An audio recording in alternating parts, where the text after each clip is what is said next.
see them talk say make we off mind, but thank God say Maiyegun don come. So my people make you ladder. Oh yo yo, Maiyegun don come. Oh yo yo, my people make we shout. Oh yo yo. Maiyegun don come. Oh yo yo. That moment is coming, because as we speak, we have a section of the country asking for revolution. Revolution now. We have a section of the country asking for restructuring. We have a section of the country asking for a total breakup of the country. We have a section of the country who are also thinking a constitutional change will be the solution. What happened is that everybody now knows that Nigeria is a failed country, but they are admitting it in a different way because they seem to have different solutions based on what they think is wrong with Nigeria. But let me tell you something. For everyone whose idea is to keep Nigeria one, in any solution you have for Nigeria, you are wasting your time. Okay? Nigeria was not meant to be together. Okay? We were not meant to be together as a one country. Forget it. Right? Even when they amalgamated us together, they still made sure that there is a barrier that we shouldn't cross. That barrier of trying to say one Nigeria. Let the northern manage their affair. That was the deal. Let the western Yorubas, let them handle their own affair. That was the deal. Let the Igbos handle their own affair. That was the deal. Until 1966. When Kaduna Ezeguku brought in Aguiyi Ironsi, the counter coup 6 months later, led by Muritala and co. And the subsequent coup, killings, forcing everybody to accept that there's going to be one country by all force, by all means. That is the genesis. So don't think in your own mind, in your own genius mind, in your own brilliant mind, that your solution to Nigeria is so superb, is so unique, is the bulletproof. If the idea is to keep Nigeria one country, you are wasting your time. You are just kicking the can down the road. It is just a matter of time. And one thing that will finally happen, if everyone keep playing the ostrich, or keep playing or living in denial, what will finally happen is that there will be a civil war in Nigeria. There is already one, but it is one. I mean, there is already one civil war. There is already a civil war going on, but it hasn't become official yet because it is one-sided.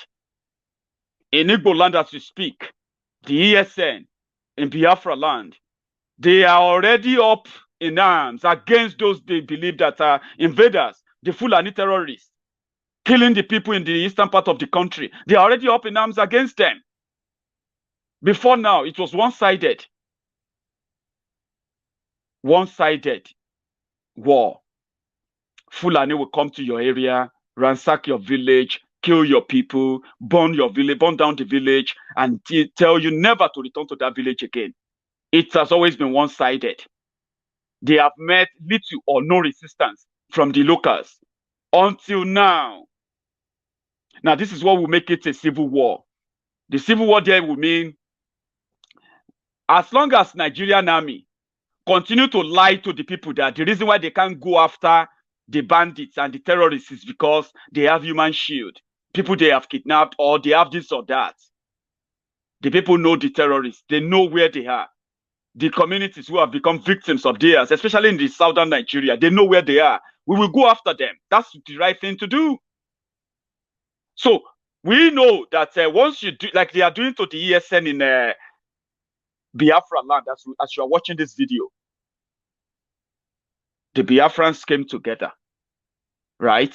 After reporting different attacks, consequent and endless attacks on their people, on everyone in different communities, from Enugu to Olu, from Owerri to Aba, from Aba to Onitsha, to all these areas where they are already attacking people in different smaller communities. People were sharing their stories, They were writing and calling on government to do something. They were calling on government to do something to help them, calling on the military and the police. No, they won't help them. But every now and then, you will see the Nigerian military with their own battalions, fully kitted, ready to shoot and kill anybody waving the Biafran flag in Biafra land. While the terrorists are also busy traumatizing the lives of the people in the communities, the farmers, the women, the children. Their media houses are not reporting them. Then the IPOB, the leader of the IPOB, Mazi Nnamdi Kanu, threw out the gauntlet and he asked them, would you defend Biafra land? They said yes, they would defend the Biafra land. The soldiers that are supposed to protect them are busy killing them for holding flags, for holding phones, camera phones, for waving flags and waving placards. They are shooting and killing and kidnapping them rather than go into the forest and save the farmers. So in a nutshell, ESN was birthed, and Nigerian military are not going after the terrorists. The Igbo governors are not building on that momentum to know that that must be what their people want. Why not build on that momentum? Use your good offices and give legitimacy enough to ESN. Give them that cover. Let them know that if Nigerian soldiers kill any ESN, any attack on ESN is an attack on Igbo land. You should be able to say that as an Igbo man. You know why? Your people are being killed and they have nobody to report to. Yes. People are being killed on their way to farms. Just same way me as a Yoruba man, I am here every day asking my Yoruba brothers to use their common sense. That you haven't been killed or attacked does not mean that those who have been attacked are less humans. People who are supposed to protect them are hiding the news, suppressing it, killing the news. But they can't kill the reactions of the people. The leader of the IPOB then, said, well, if you are ready to protect Igbo land, then let's do it. And they raised an army. They didn't even raise the army to fight Nigeria. They raised the army to go into the forest. To go into the forest and fish out all the illegal occupants there. We didn't know they are that many. Who gave them the land? The story is not different from what we are having in Yoruba land, where we have a Wakilu in a Barapa land, in Yoruba land, in Oyo State. And the governor of Oyo State is playing diplomatic relationship with him. He cannot send his own Operation Burst to go after Wakilu, kidnapping and killing people, destroying farms and destroying livelihood in Ibarapa land. As we speak, they came out to give us a rumor that Wakilu, that the people of Ibarapa, that they have used Oro to send Wakilu away. It was a lie. As you are watching this video, Wakilu is in Ibarapa land. He has also increased his army. More fighters have arrived to help him in case if the Yorubas want to be like the Biafrans with our own ESN. And let me be honest with you, Wakilu's rearmament in Yoruba land has the backing of the federal government of Nigeria, has the backing of the Nigerian military, has the backing of the Nigerian police, has the backing of the Nigerian DSS, has the backing of some of the traditional rulers who are now probably having a rethink. Sacrifice the lives of your people for whatever peanut they are going to pay you, or keep quiet because they are going to intimidate you and all of that. Some of them are having rethink now. So that is the story. Same story in the eastern part of Nigeria. Their governors have abandoned the people. They are doing everything to kill the story. The people who are victims have nobody to report to. When they go to the police, they will say, "Are you not IPOB? Why don't you call Nnamdi Kanu to save you?" They treat them like second-class citizens, so they don't go to the police to report all this attack anymore. Even when they do report or they arrest or apprehend the criminals, they will still get released. That is the story. Now that the ESN are up and protecting their forests, and more people can go to farms, women can now go to their farms safely. They are not going, with under the fear of kidnapping, rape, or even death. Just for 3 months, the ESN came into operation.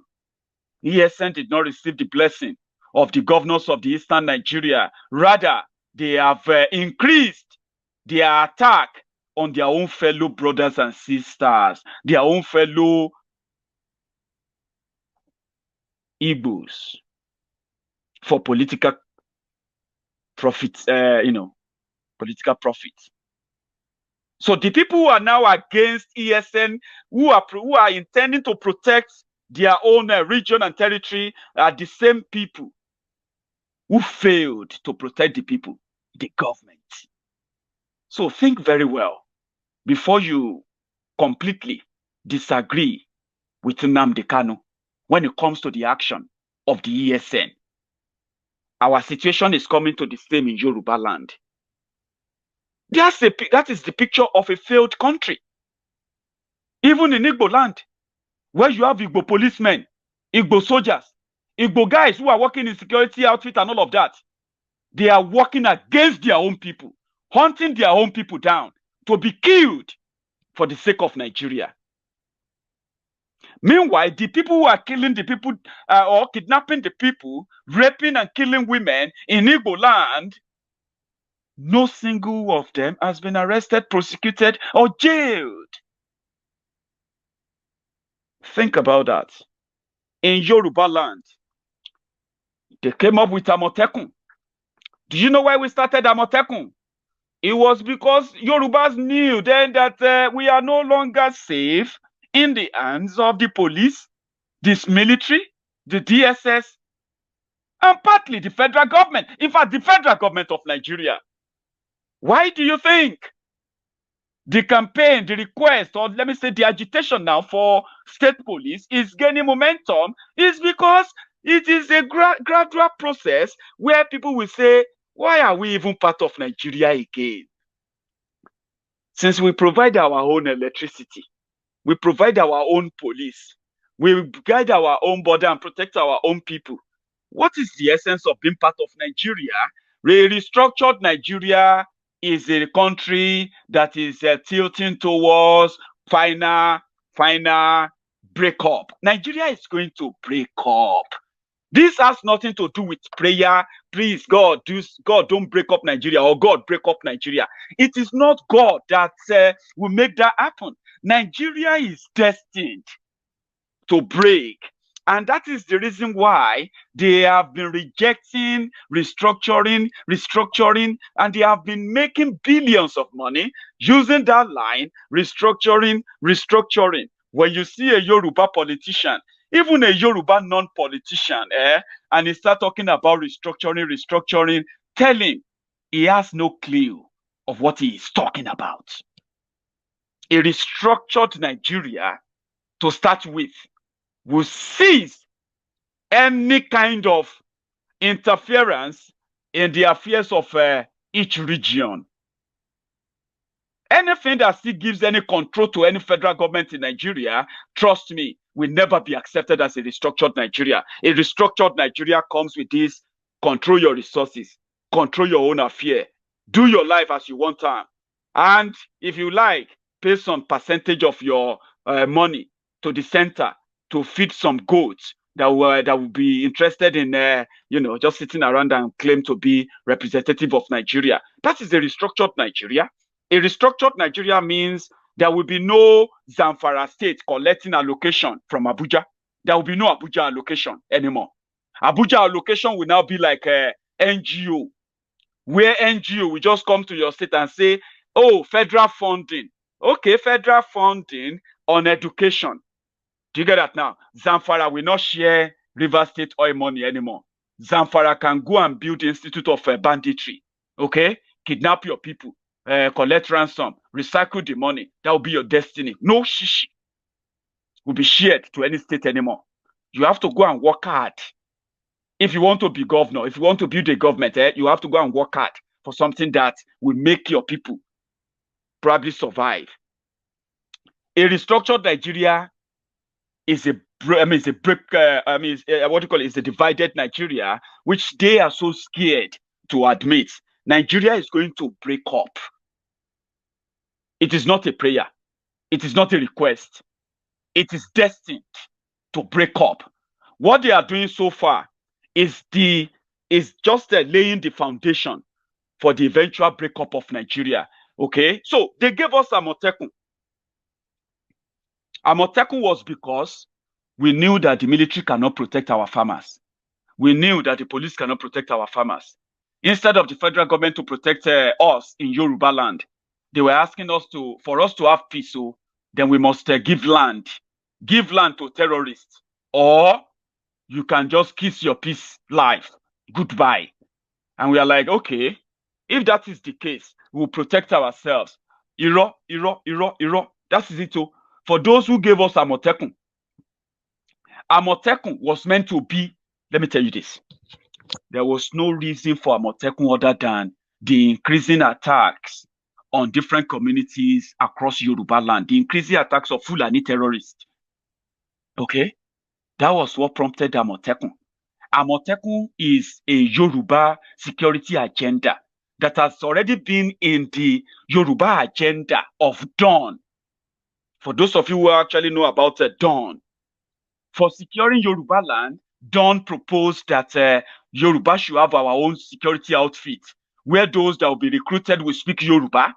They will speak Yoruba. They will be recruited from the local communities. They will be recruited, those who understand the terrains, to help provide and secure Yoruba land. So we will call it state police. We can give it any name. But when Boko Haram came in, we decided to give it a name of Amotekun. Politicians in Yoruba land decided to tap into it, but just for political exigencies.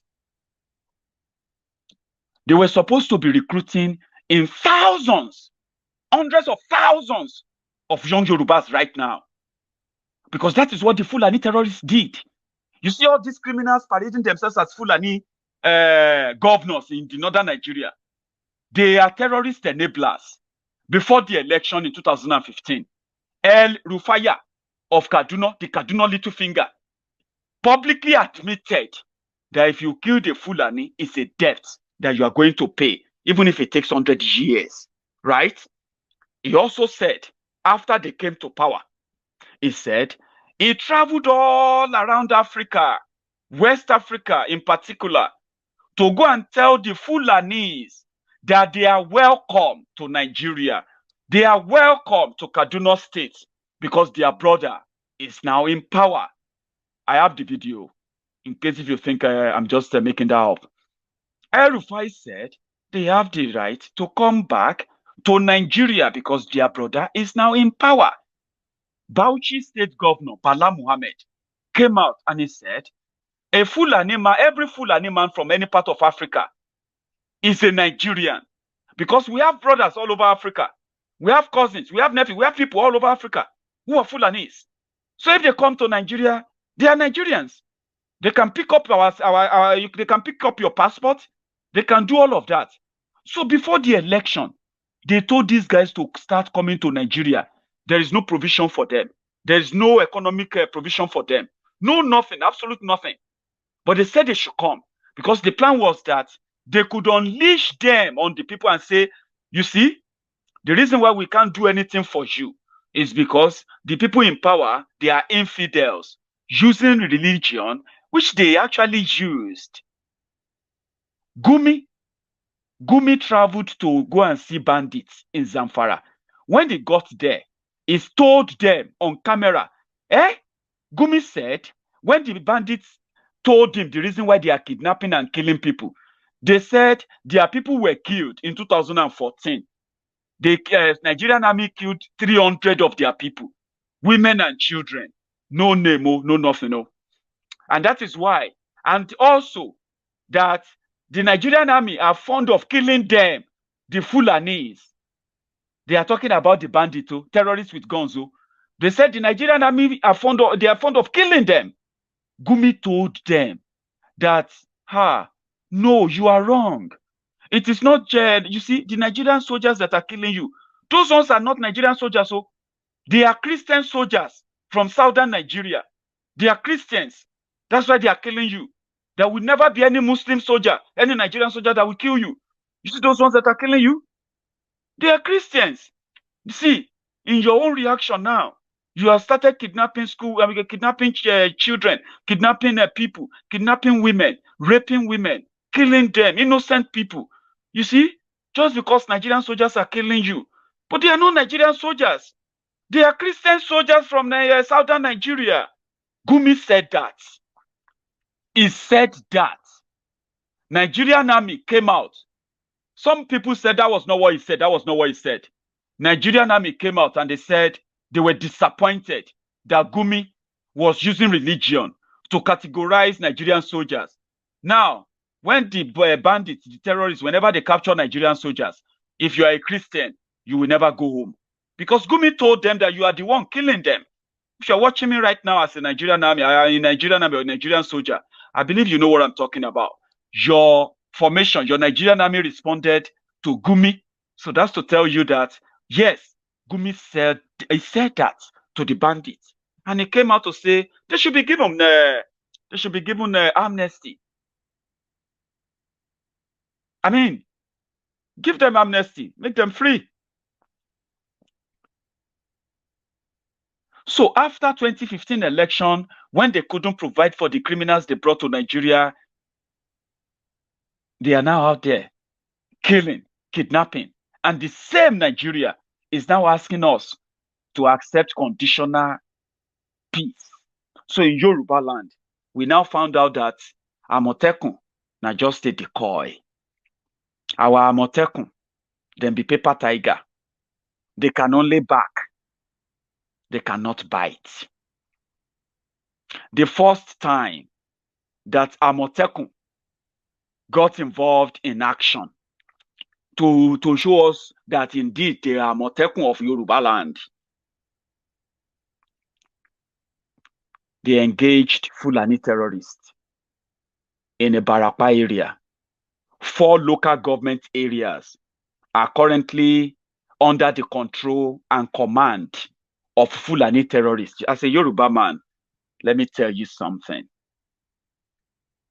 When they talk about siege, Yoruba is under siege.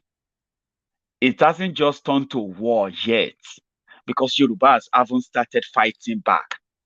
You know what I'm talking about?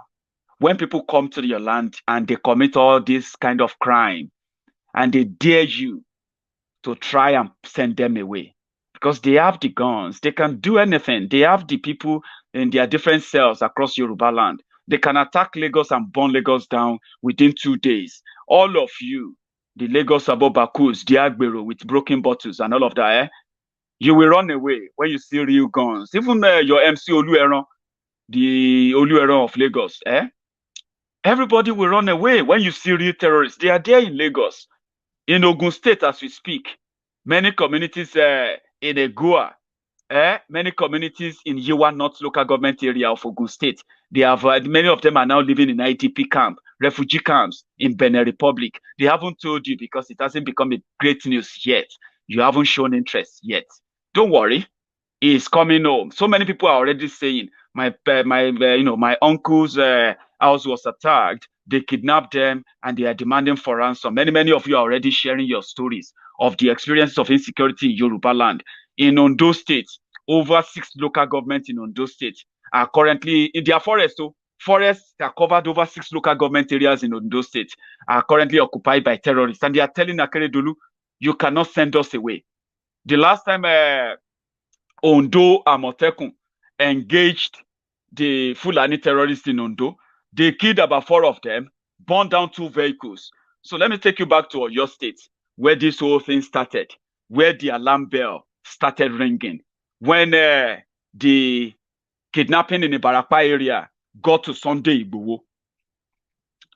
And before Sunday Igboho's visit, Amotekun leader in Oyo State, the Amotekun commander, said they carried out an operation. That was on the 7th of January 2021, 7 days into 2021. The Amotekun in Oyo State, they went on what they call the Operation Flush to flush out the bandits, the terrorists from the forest, 4 local government areas of Oyo State. When they got to the place, they didn't face much problems in 3 local government areas until they got to Ibarapa. When they got to Ibarapa, they faced stiff gunshot engagements. Finally, they overpowered the terrorists, arrested 46 of them with their guns, killed about 7 of them, and they released a statement. We engaged with Fulani terrorists. They used bandits, by the way, Fulani herdsmen who attacked our people, that is Amotekun, in a Barapa local government area. I'm talking about January 7 now, just last month. Oh. Yeah. So they released the statement. We picked up the news. We saw the evidence of those they killed. We saw the evidence of those they arrested. But within 24 hours, the story changed. All of a sudden, they said the people killed, they were not Fulani terrorists. They were just criminals who were involved in kidnapping in the area.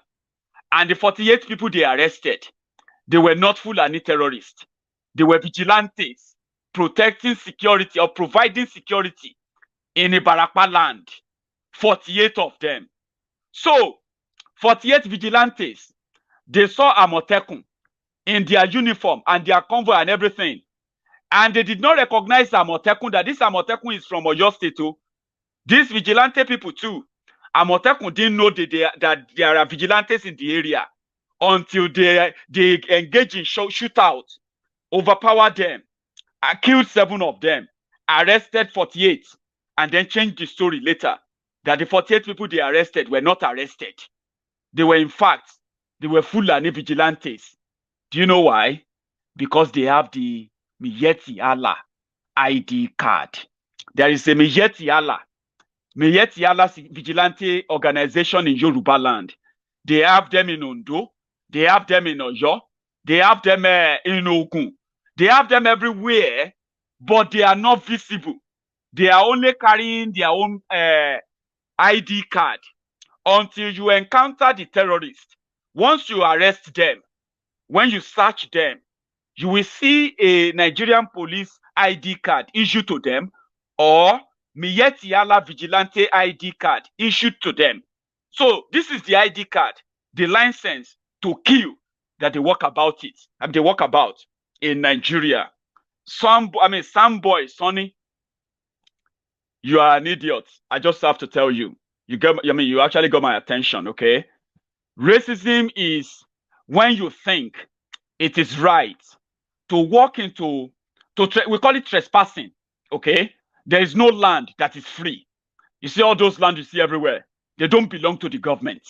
Government might have used their own fiat or whatever decree to accumulate and steal people's land. When they steal people's land, they are holding it in trust still. That same government cannot give that land that belongs to people to other people to appease them from killing people. 70% of the land in Nigeria is in northern Nigeria. What is a Fulani man doing in Okeogun? Killing the people, the farmers, kidnapping them, and claiming that he has been living in that forest for 20 years, for 30 years, and nobody can send him away. Living on a land, uncharted land, because you have been on challenge of it for 30 years. How does that give you that land? And having that land, does that now give you the cover to kill and kidnap people in that same vicinity? And when people say they want to fight and push the terrorists away, your government said, don't make it a Fulani versus Yoruba fight. Nobody is making it a Fulani versus Yoruba fight. The killers live in the forest. Our people are farmers. Their farms are in the forest. On their way to farm, they get kidnapped or killed. and they cannot fight back, and they cannot even call the name of their killers because they don't want to be accused of being tribalistic or something, you are an idiot. Take that from me. It is just the honest truth. You probably will hear it from anybody with your fake account. Okay? When people say, leave our land, leave our land, we can't report you to government. When you kill, we can't even get you arrested. There is no court in any part of Nigeria. Are you telling me that with all these reports, the police in Nigeria, the military in Nigeria, they have no tool, no resources to arrest at least those who commit the crime, so that the victims will not feel like they have been shortchanged, they have been cheated? And you don't think that is racist for a Fulani man to go to a Yoruba man farm, graze his cow on his farm, destroy his entire farm, and when that Yoruba man stand up to him, he get attacked, get killed, impossibly killed? Don't you think that is racist? That Fulani man feels like he can do that, and Yoruba man cannot report to the police. The police will bury the case, and a Yoruba man cannot fight that Fulani man. When he says Fulani, he will say stop being racist. But we have Fulani men and women, their family members who are living in our cities. You have Fulani men and women who are schooling in Yoruba land. You have Fulani men and women, families in Lagos, in Ogun. They are not living in the forest. What gives that one that lives in the forest with AK-47 the right to graze his cows on the farm of somebody else, trespassing? Isn't that racist? I mean, what makes that Fulani man untouchable when he trespasses and commits crime? Maybe you are going to send me back to the police. Yes, you are going to tell me to report it to the police. You must be daft if you think that trick will play up on everybody. Report it to the police, then blame the police. Of course, we can sit down there and blame the police, blame the military, blame the government, and wait to be killed. While we watch the same government, the same military, the same police give soft landing, amnesty, rehabilitation, money to terrorists that kill us. Isn't that racist? If a Fulani is so powerful that he can carry AK-47, graze on a farm that doesn't belong to him, graze on the land that doesn't belong to him, he doesn't think that he should have a ranch and raise his cow on his own farm. He doesn't feel like that. So a country that says a Fulani man can do all of that and cannot be punished because they cannot be punished. Isn't that racist? You are an idiot for the third time. I just want to I like reminding you. You come to my farm, a Fulani man with 200 cows. I just borrowed money to cultivate land, grow some crops, help the country, stop the hunger, and grow something. I borrowed money to do that. And midway, I paid people to work on that land. Then midway, your cows graze on them, destroy everything. And I decided to pick up my camera and say, look at the Fulani man destroying my farm. And the only thing you can pick from that is me to stop being racist. You are a madman. I think being an idiot is an understatement. You are a madman. How does that make sense to you? How? Or when we sit back and say, where is the government? And you watch terrorists being paid money and their victim being shown up for being propped up for photo ops. And you're like, are we going to wait till that become our own fate too in Yoruba land? The Igbos, the Biafrans have taken their own destiny into their own hands. Even though they have to fight two battles, fight Fulani terrorists fight Nigerian army who are the terrorist enablers, the people that will not go after those who who kidnap and kill children, those who are recruiting young children for terrorism. The Boko Haram war, this banditry war, will last for another 20 years in Nigeria, no doubt. So if you are looking to keep one Nigeria, then you are likely going to have to get used to this. Gunmen in Nigeria on Saturday released 27 teenage boys who were kidnapped from their school earlier this month. Their release was met by tearful loved ones. On February 17th, 42 people, including 27 students, were abducted by an armed gang that stormed a secondary school in Niger State. One boy was killed during the raid. One remains in the hospital, according to the Niger State governor. Also on Saturday, police mounted a search for 317 schoolgirls who were abducted Friday in a nearby state. Concerned parents waited in the school compound for updates. One of them said he was hopeful his daughter would be brought back home, saying the captors were bandits. They are already after ransom, so I believe when the government settle with them, they will immediately release our daughters. Schools have become targets for mass kidnappings for ransom in northern Nigeria by armed groups whose agenda is unclear. The highest profile school kidnapping was that of more than 270 schoolgirls abducted by Boko Haram from the town of Chibok in 2014. Around 100 girls remain missing. Bandit Republic of Nigeria. Once government settles them, this is what they are asking us to get used to. This is what I call conditional citizenship. Banditry has come to stay. Yoruba land, Igbo land, the Hausa land, Fula, everywhere. Banditry has come to stay. Accept it, embrace it, get used to it, so that we can live in peace. Conditional citizenship. Who wants a conditional citizenship from Nigeria?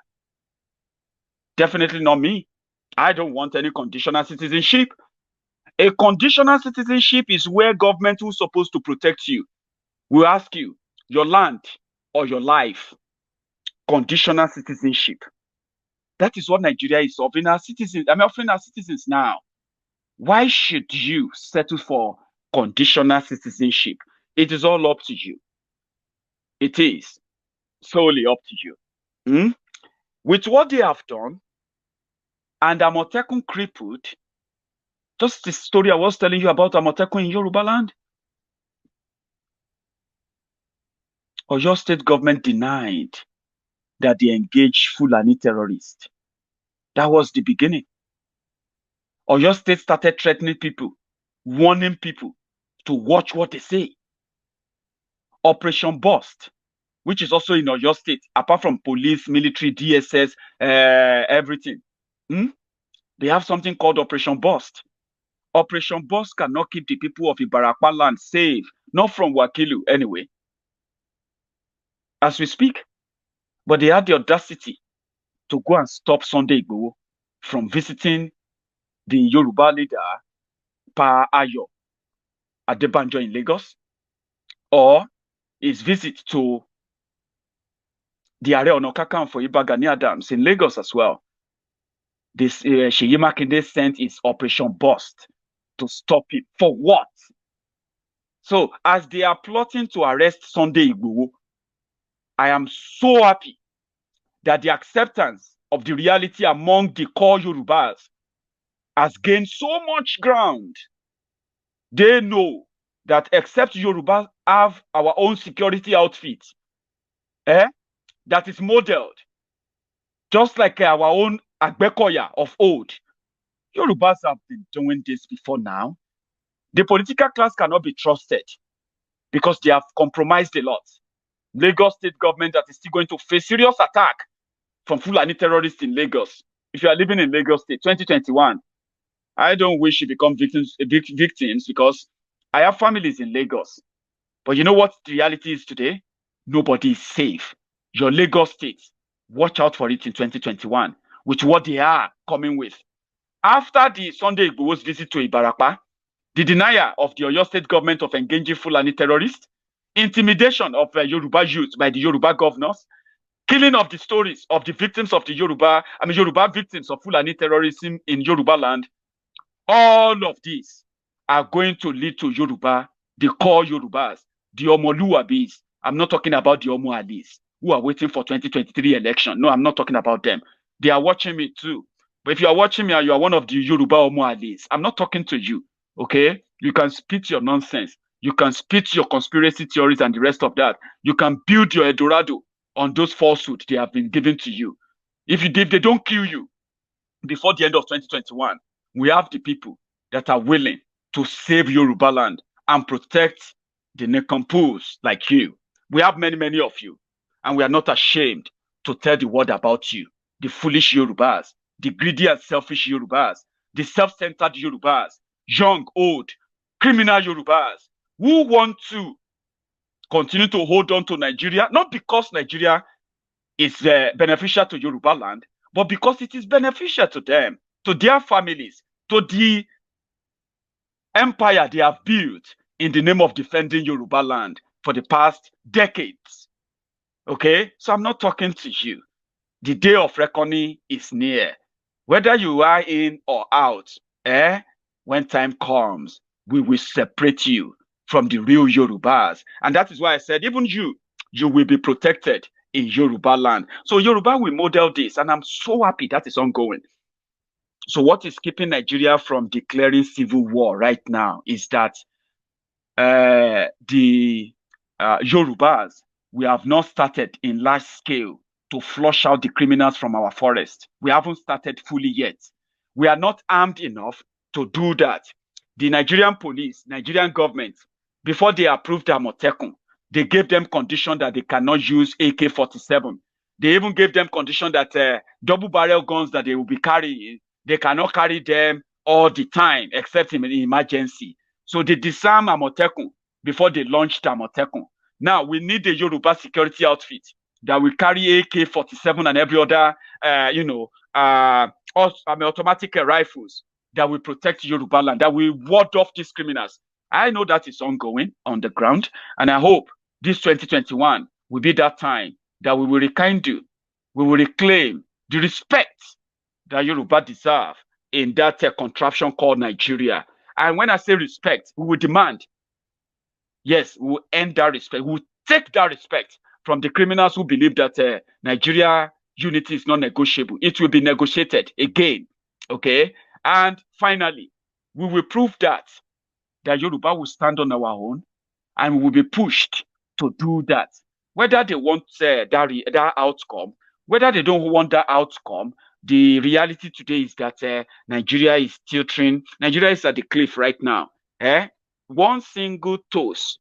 Once Yoruba begin to go after this criminal in large scale, they will declare war, because this is the war.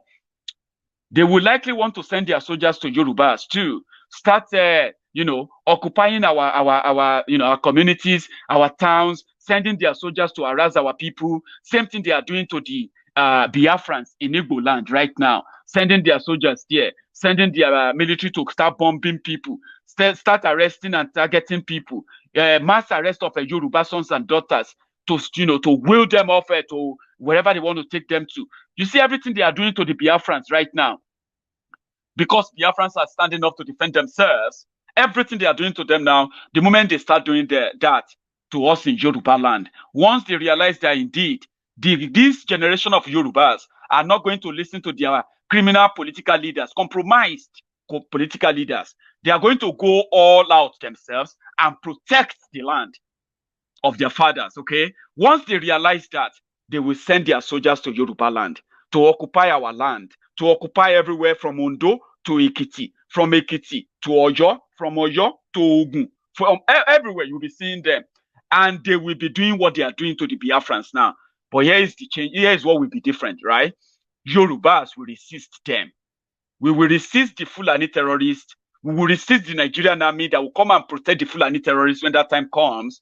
And boom, as the ESN, the Biafrans are doing the same thing in the eastern part of Nigeria.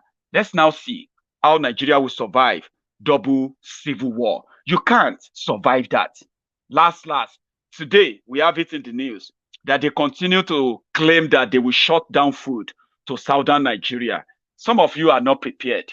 When they talk about war, they are not talking about guns and bullets only. There are many ways to wage war.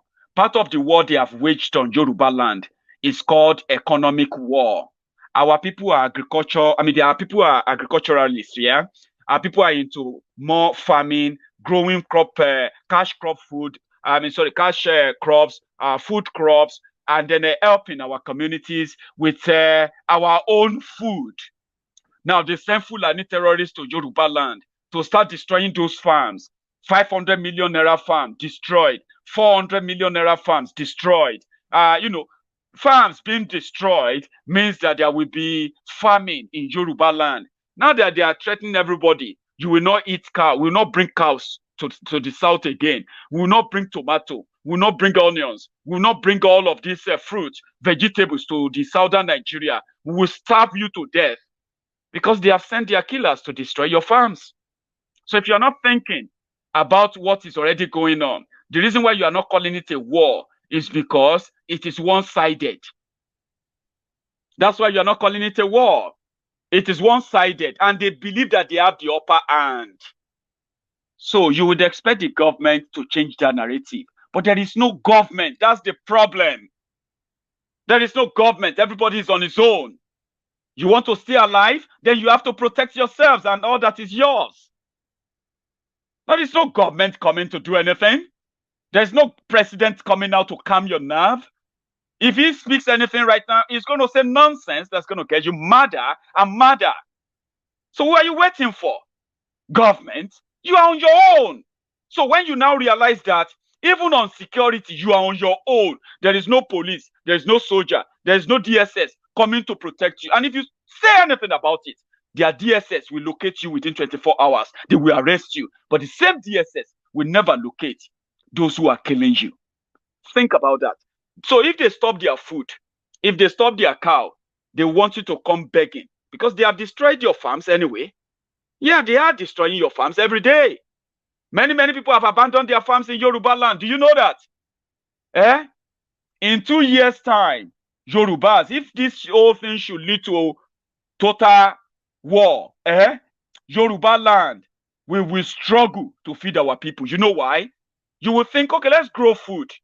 Where the farmers have been killed or sent to refugee camps in Benin Republic? You have no idea. And that is why we should take this serious. Our latter program should work so well. We should ensure that our people from different communities in Yoruba land, they have access to a one-click emergency line to tell the world whenever they are under attack. That is the one weapon that we must be very, very, very, very ready to use. Information. Let the people in the local communities in Yoruba land, let them know about what is going on. I'm doing my best to connect Diaspora Radio to some of the local radios in Yoruba land. It's a big one for me. It's a big one for my team. But we are working around it, whereby some of our messages will go directly to them in Yoruba land, right there on their radio. Do yours. Give them means of reaching out whenever any community is under attack in Yoruba land. The Yoruba warriors from nooks and crannies, home and abroad. Yoruba warriors, I'm calling on you, the Agbekoyas, old and young. It is time to begin that solo mobilization. It is already late for that mobilization, but I believe that we can link up with, and we can link ranks, connect and connect ranks from this team to the other team. Build us an army, please. Save Yoruba land, please. The people who are there today for their own political benefits and 2023, they will rather wait for Yoruba land to burn. And then maybe if they can rebuild it, if they gain power, they can rebuild Yoruba land when Yoruba land finally burns to the ground. Fulani will wreck Yoruba land with what they have brought to our door, okay? And if you're a Fulani man in Yoruba land, you are not safe either.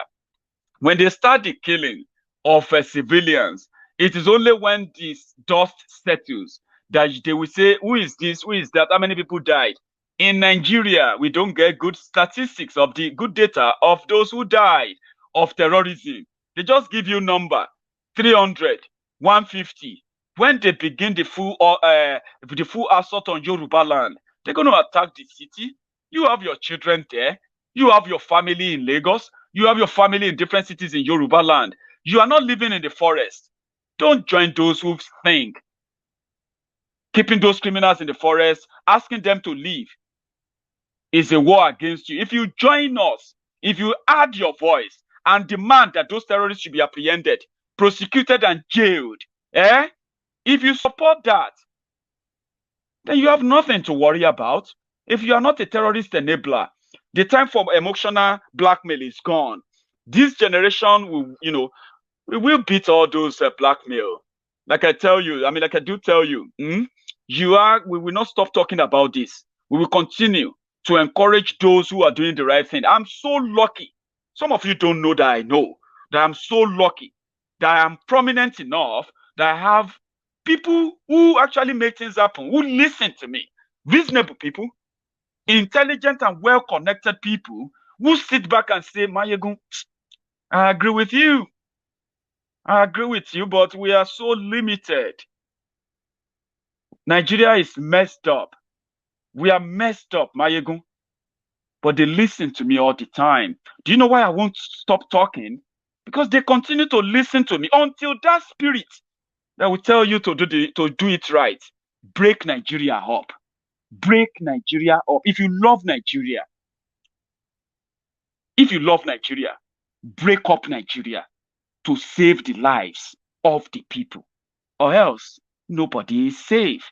Whether you are a Fulani, Hausa, Yoruba, Igbo, from wherever you are from, no one is safe.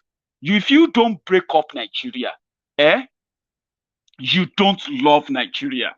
Because if you don't kill Nigeria, Nigeria is going to kill you. You are living in a country that is a textbook definition of a failed country. A country where the people should be grouping, coming together to fight the terrorists that has invaded them. But how can you fight a terrorist?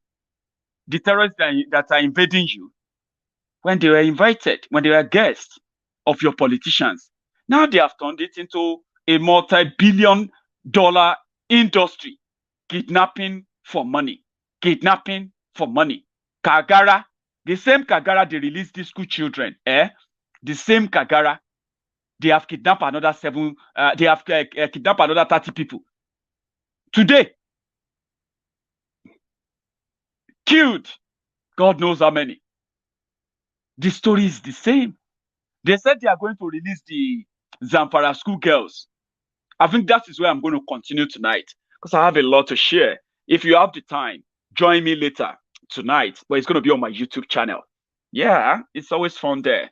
If you haven't really been there, I have more Nigerians, more people from Nigeria who are now watching YouTube, Maiyegun YouTube channel from Nigeria. Suddenly, I've got you guys, many of you from Nigeria. It's great. I used to have my top audience or the top follower of Maiyegun's Diary Politico on YouTube.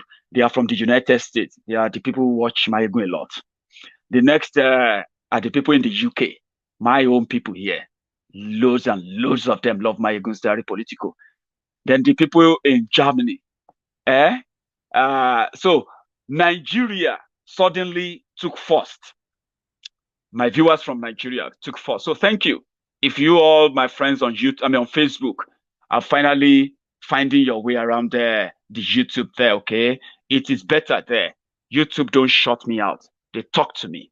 When they feel like I've done something or I'm being reported, they will talk to me out of respect. So YouTube respects me. Before they shut my page down on YouTube, they will give me a chance to at least defend myself. Not Facebook.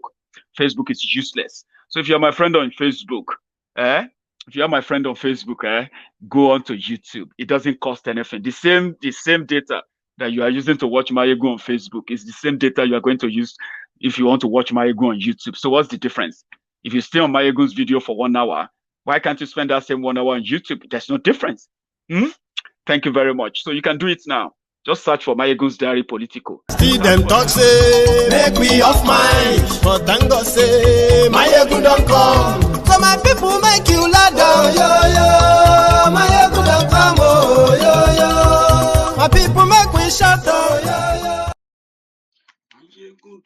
Omo Ojojo.